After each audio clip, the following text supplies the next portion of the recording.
Close your eyes. Imagine the soft stillness of night. The air is cool, the stars glow like distant lanterns, and your body sinks deeper into comfort. Tonight, you will journey far back in time to the ancient land of India, where rivers whispered and palaces shone with golden light. It is here that a child was born, a boy named Siddhartha Gautama. His destiny was to become the Buddha, the awakened one. But before wisdom, before enlightenment, there was a young prince who knew nothing of sorrow, a boy whose life seemed wrapped in endless luxury. Siddhartha's father was a king, and his joy was boundless at the birth of his son. Wise men came to the palace and made predictions. This child would grow into greatness.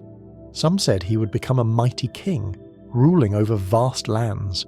Others said he would renounce the world and become a spiritual teacher, guiding humanity toward truth. The king wanted only one path for his son, to be a ruler, and so he decided to shield Siddhartha from the harshness of life. He built for him a palace of beauty, with gardens where flowers bloomed year-round, music that filled the halls, and food so fine that no hunger was ever felt. Inside this golden cage, Siddhartha grew. He knew laughter, he knew comfort, but he did not know sorrow. Pain, illness, and death were hidden from him. The king believed that if Siddhartha never saw suffering, he would never turn away from royal life, and for a time, it worked. Siddhartha lived as a young prince with jewels and silk, surrounded by dancers, musicians, and teachers. He married a kind princess, Yasodhara, and together they welcomed a son. From the outside, his life seemed perfect. Yet within there was a quiet restlessness, a question that had not yet formed, but lingered, waiting. One day, Siddhartha asked to leave the palace grounds, curious about the world beyond the walls. The king hesitated, but agreed, arranging for the roads to be cleared of anything unpleasant. Yet destiny has its own rhythm. As Siddhartha rode through the streets in his chariot, he saw something he had never seen before, an old man. His skin wrinkled, his back bent, his steps unsteady. Siddhartha turned to his companion and asked, "What is this? Why does he look so weak and broken?" The companion replied softly, "This is age, my prince. All who live grow old. Even you one day will be like him." The words struck Siddhartha like a bell in a quiet hall. For the first time, he understood that beauty fades, youth passes, and time spares no one. On another journey, Siddhartha saw something new, a man groaning, his body trembling with sickness. His face was pale, his breathing heavy. Siddhartha asked again, "What is this suffering?" "This," his companion said, "is illness. All living beings, even the healthy, can fall into sickness. No one is free from it." The prince's heart trembled. He had known only health, only vitality. Now he realized that the body was fragile, vulnerable. A third time, Siddhartha ventured out. This time, the sight before him was still more shocking. A funeral procession. Men carried a lifeless body wrapped in cloth. Women wept, and the air was heavy with sorrow. "What is happening?" Siddhartha asked. "This is death, my prince. The end of life. Every person, no matter how rich, no matter how powerful, must one day die." Siddhartha's breath caught. Death, not just for others, but for him, his wife, his child. The golden palace could not protect them. Everything he loved was temporary. Finally, Siddhartha saw a fourth figure. A wandering monk dressed simply, carrying nothing but a bowl, his face serene. Though he owned nothing, though he walked barefoot along the dusty road, peace radiated from him. Siddhartha asked, "Who is this man, and why does he walk with such calm?" His companion answered, "He is a seeker. He has left behind worldly life to search for truth, to find freedom from suffering." Something stirred within Siddhartha, a recognition, a call. If old age, sickness, and death were unavoidable, then perhaps the answer lay in seeking what this monk sought. Peace beyond the temporary, truth beyond suffering. That night, Siddhartha lay awake in his palace. The music, the silk, the jewels all felt hollow. He looked at his wife and child with love, but also with sorrow, knowing that even their lives were fragile, destined for change. In his heart, the seed of renunciation grew. He could no longer be content in the golden cage. He longed to find what lay beyond, a way out of the cycle of birth, suffering, and death. As you rest tonight, imagine yourself beside him in that quiet palace. Imagine his restless heart not driven by despair but by compassion, by longing to find a truth that would ease the suffering of all.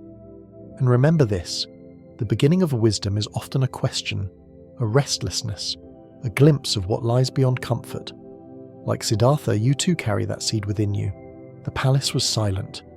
Siddhartha walked its halls, the echoes of music still lingering, but his heart was unsettled.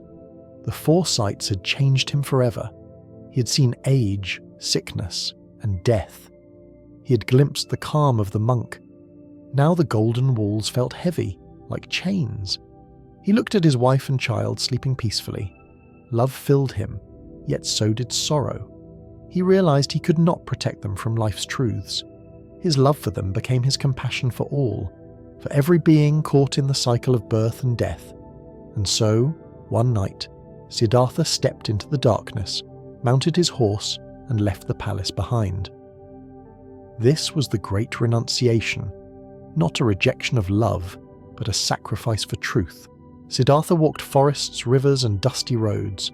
He traded silks for simple robes, jewels for an alms bowl. He met teachers who spoke of meditation, who taught methods to quiet the mind and reach deep states of stillness. For years he practiced with discipline, sitting for long hours, his breath slowing, his thoughts dissolving. He learned how the mind could expand, how inner worlds could open. Yet when he rose from meditation, suffering still remained. The answers he sought slipped like water through his hands. Determined, Siddhartha turned to a harsher path. He believed perhaps the body was the prison, and starving it would release the soul. He joined a group of ascetics and began fasting, eating so little that his bones showed through his skin. Days became weeks.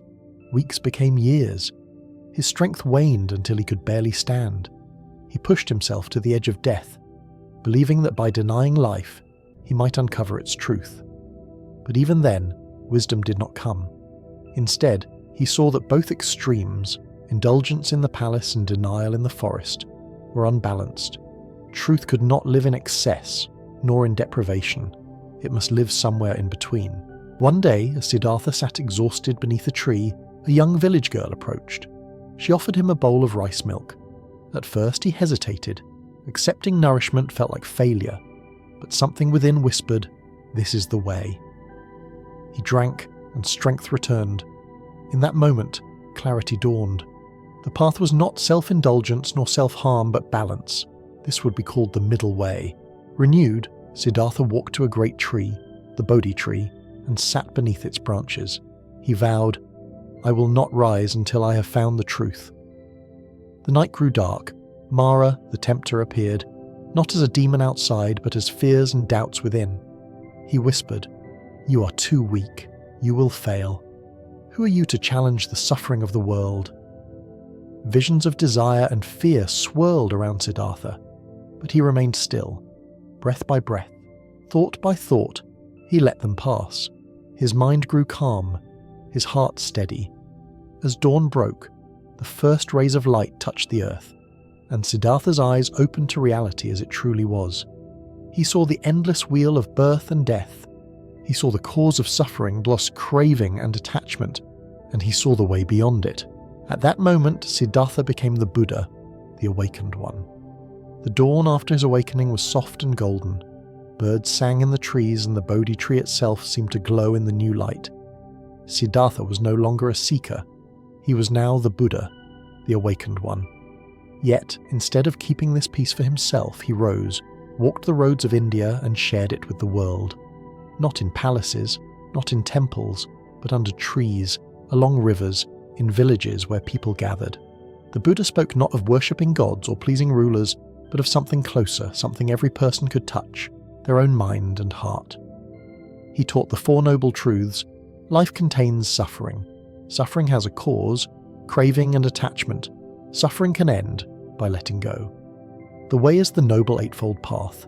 Right view, right intention, right speech, right action, right livelihood, right effort, right mindfulness, right meditation. His words were simple, yet profound. They spread like ripples in water, touching kings and beggars alike. The Buddha's presence was calm, like a still lake. People who came to him felt their own hearts soften. He listened without judgment. He taught without arrogance.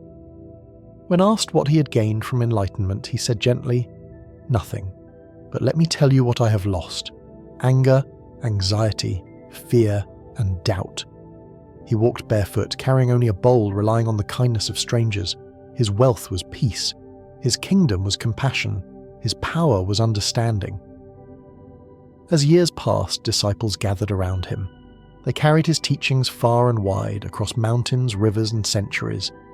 His words became lanterns guiding countless souls.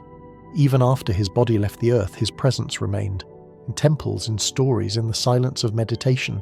And now, as you rest tonight, let Buddha's story become your comfort. He began as a prince, surrounded by pleasure. He became a seeker, facing hardship, and he ended as a teacher, offering peace to the world. His journey mirrors your own, from innocence, through struggle, into wisdom. His lesson is this: peace is not outside of you, it is within. It is found not in wealth, not in denial, but in balance, in the middle way. So as your breath rises and falls, imagine you are sitting under the Bodhi tree. Feel the earth steady beneath you, the branches above sheltering you, the dawn light warming you. Whatever worries you carried today, let them go. Whatever fears whisper in your mind, let them fade. You are safe. You are guided. You are resting in the same peace that Buddha found.